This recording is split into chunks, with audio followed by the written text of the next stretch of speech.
guys, hello there. This is Robert Farrington from The College Investor. Thank you guys so much for tuning into today's video. I am really excited to share with you 5 ways that you can legally lower your student loan debt. Now, this topic is near and dear to my heart because honestly, I get a lot of questions from readers that ask me things like, hey, I'm not going to make my student loan payment because I can't afford it. And that's the worst thing that you can do. If you're thinking about deferment or forbearance or thinking about completely ignoring your student loans, you need to watch this video and learn the 5 ways that you can legally lower your student loan debt. So let's jump right into it here and start talking about the 5 ways that you can lower your student loan debt, because anyone can do it. And you would be surprised how easy it is to lower your debt, because I think a lot of people feel trapped when it comes to their student loans. So the first way that you can lower your student loan debt is called the extended repayment plan. The extended repayment plan allows you to extend your traditional 10-year plan over 25 years.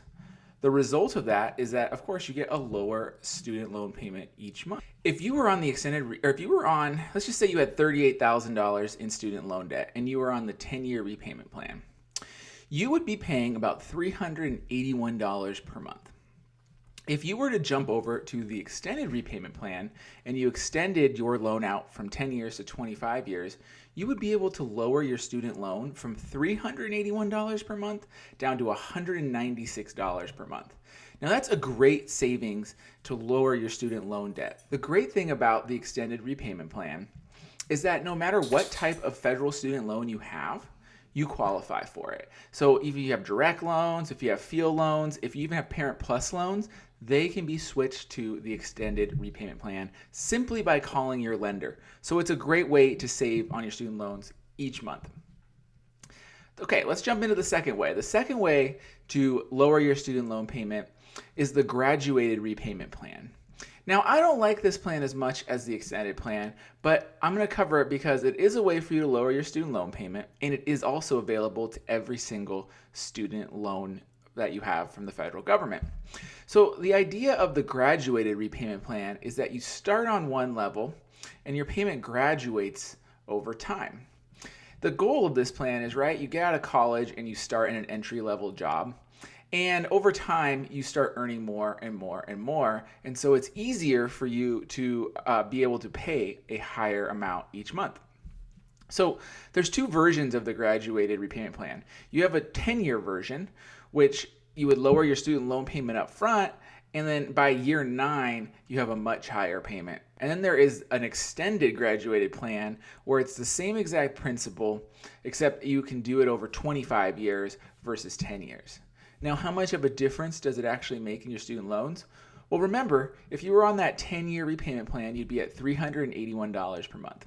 If you were to switch to the graduated repayment plan, the first one, you would be paying $213 per month in year 1, and in year 9, you'd be up to $638 per month, which sounds like a lot, which is why I don't like this plan as much as the extended plan.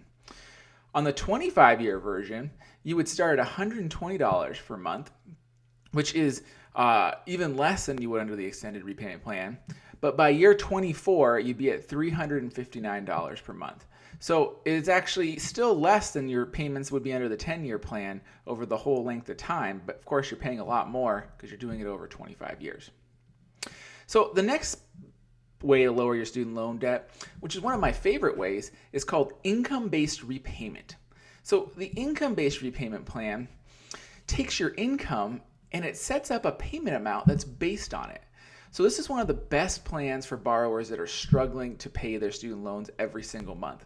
Because if your income is low enough, or let's just say you're not making any money, your payment could actually be $0 per month, and that's a legal student loan payment and it qualifies. So realize that if your income is low enough, you could be making $0 per month payments on your student loans.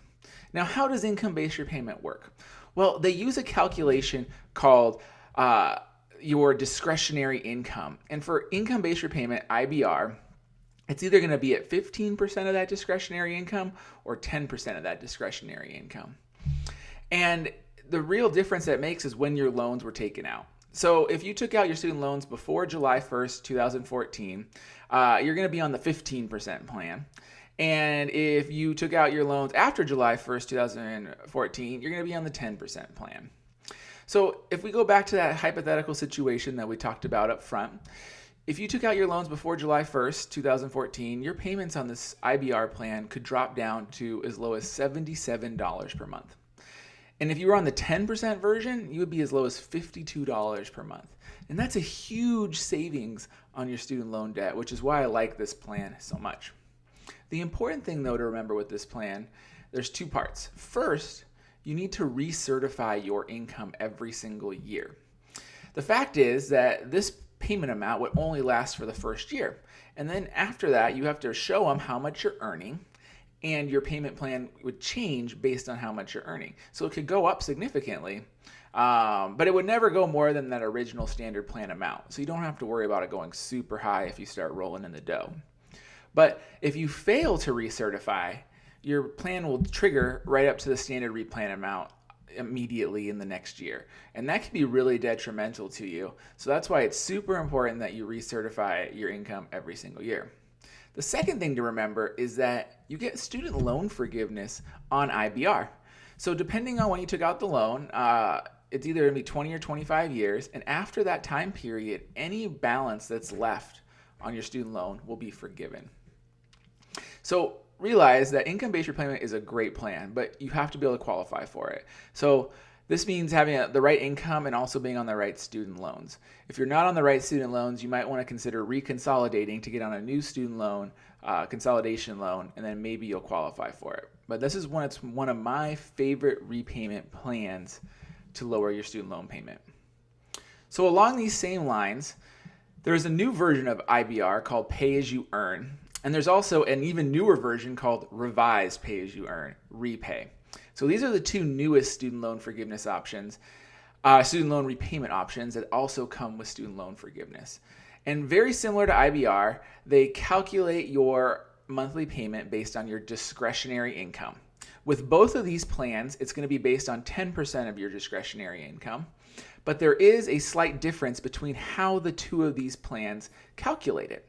With Pay As You Earn, you would be based on your income. Unless you're married, then it would be based on your couple's income.